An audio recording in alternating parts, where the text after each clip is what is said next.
ଏକ କୋଟି ଟଙ୍କିଆ ବାଇକ୍ ଭାରତରେ ଲଞ୍ଚ, ସାଙ୍ଗେ ସାଙ୍ଗେ ସୋଲ୍ଡ ଆଉଟ୍। ତେବେ ସୂଚନା ଅନୁସାରେ ଇଟାଲୀୟ ପ୍ରସିଦ୍ଧ ମୋଟରସାଇକେଲ ନିର୍ମାତା ଡୁକାଟି ଭାରତରେ ଏହାର ଅତ୍ୟନ୍ତ ସ୍ୱତନ୍ତ୍ର ଏବଂ ସୀମିତ ସଂସ୍କରଣ ସୁପର ବାଇକ୍ ଡୁକାଟି ପ୍ୟାନିଗଲ V4 ଲାମ୍ବୋର୍ଗିନି ଆନୁଷ୍ଠାନିକ ଭାବରେ ଲଞ୍ଚ କରିଛି। ଏହି ସୁପର ବାଇକ୍ର ପ୍ରଥମ ଡେଲିଭରି ମୁମ୍ବାଇର ଜଣେ ଗ୍ରାହକଙ୍କୁ ହସ୍ତାନ୍ତର କରାଯାଇଛି। ଉଲ୍ଲେଖନୀୟ ଯେ ଏହି ବାଇକ୍ ପୂର୍ବରୁ ବିଶ୍ୱସ୍ତରରେ ସମ୍ପୂର୍ଣ୍ଣ ବିକ୍ରି ହୋଇସାରିଛି ଏବଂ ଭାରତୀୟ ବଜାର ପାଇଁ କେବଳ ସୀମିତ ସଂଖ୍ୟକ ୟୁନିଟ୍ ଆବଣ୍ଟିତ ହୋଇଛି। ସବୁଠାରୁ ଆଶ୍ଚର୍ଯ୍ୟଜନକ ଦିଗ ହେଉଛି ଏହାର ମୂଲ୍ୟ, ଯାହା ପ୍ରାୟ 1 କୋଟି ରଖାଯାଇଛି। ଏହି ମୂଲ୍ୟ ପାଇଁ ଜଣେ 2ଟି ଟୋୟୋଟା ଫର୍ଚ୍ୟୁନର SUV କିଣିପାରିବେ।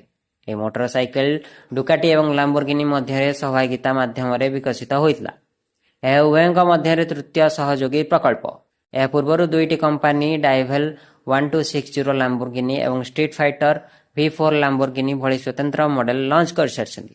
ନୂତନ ପ୍ୟାନିଗଲ V4 ଲାମ୍ବୋର୍ଗିନିକୁ ଲାମ୍ବୋର୍ଗିନିର ପ୍ରମୁଖ ସୁପରକାର ଲାମ୍ବୋର୍ଗିନି ରେଭେଲ୍ଟୋରୁ ପ୍ରେରଣା ନେଇ ଡିଜାଇନ କରାଯାଇଛି।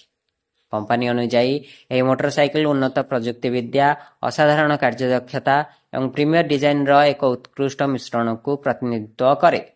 ଡୁକାଟି ପ୍ୟାନିଗଲ V4 ଲାମ୍ବୋର୍ଗିନି 1103 cc V4 ଡେସ୍ମୋସେଡିକ୍ ଷ୍ଟ୍ରେଡେଲ ଇଞ୍ଜିନ ଦ୍ୱାରା ପରିଚାଳିତ। ଏହି ଇଞ୍ଜିନ 216 bhp ପାୱାର। ବାଇକ୍ରେ ଏକ ଟାଇଟାନିୟମ ସାଇଲେନ୍ସର ଏବଂ ଏକ ଅନନ୍ୟ ଇଞ୍ଜିନ କାଲିବ୍ରେସନ ରହିଛି, ଯାହା ଏହାର କାର୍ଯ୍ୟଦକ୍ଷତା କ୍ଷମତାକୁ ଆହୁରି ବୃଦ୍ଧି କରିଥାଏ। ମାତ୍ର 185 କିଲୋଗ୍ରାମ ଓଜନ ବିଶିଷ୍ଟ ଏହି ସୁପର ବାଇକ୍ ଅସାଧାରଣ ଭାବରେ ଦ୍ରୁତ ଏବଂ ହାଲୁକା। କମ୍ପାନୀ ଦାବି କରିଛି ଯେ ଏହା ପ୍ରତି kilogram 1.17 bhp power to weight ଅନୁପାତ ପ୍ରଦାନ କରେ। ଏହି ମୋଟରସାଇକେଲର ନିର୍ମାଣ ସମୟରେ କାର୍ବନ ଫାଇବରର ବ୍ୟାପକ ବ୍ୟବହାର ଦେଖାଯାଏ। ଫେୟାରିଂ, ମଡଗାର୍ଡ, ଚେନ୍ ଗାର୍ଡ ଏବଂ ଅନ୍ୟାନ୍ୟ ବିଭିନ୍ନ ଉତ୍ପାଦନରେ କାର୍ବନ ଫାଇବର ଉତ୍ପାଦନ ମିଳିପାରେ। ମୋଟରସାଇକେଲର ଡିଜାଇନ ଲାମ୍ବୋର୍ଗିନି ରେଭେଲ୍ଟୋ ସୁପରକାରରୁ ପ୍ରେରଣା ନେଇଥାଏ। ଏହାର ଟେଲ୍ ସେକ୍ସନ, ୱିଙ୍ଗଲେଟ୍ ଏବଂ ସ୍ୱତନ୍ତ୍ର ଆଲୁମିନିୟମ ଚକଗୁଡ଼ିକୁ ଲାମ୍ବୋର୍ଗିନିର ଡିଜାଇନ ଅନୁସାରେ ତିଆରି କରାଯାଇଛି। ସିଟ୍ ଡିଜାଇନ ମଧ୍ୟ ରେଭେଲ୍ଟୋ କ୍ୟାବିନ୍ ଦ୍ୱାରା ଅନୁପ୍ରାଣିତ ବୋଲି କୁହାଯାଇଛି।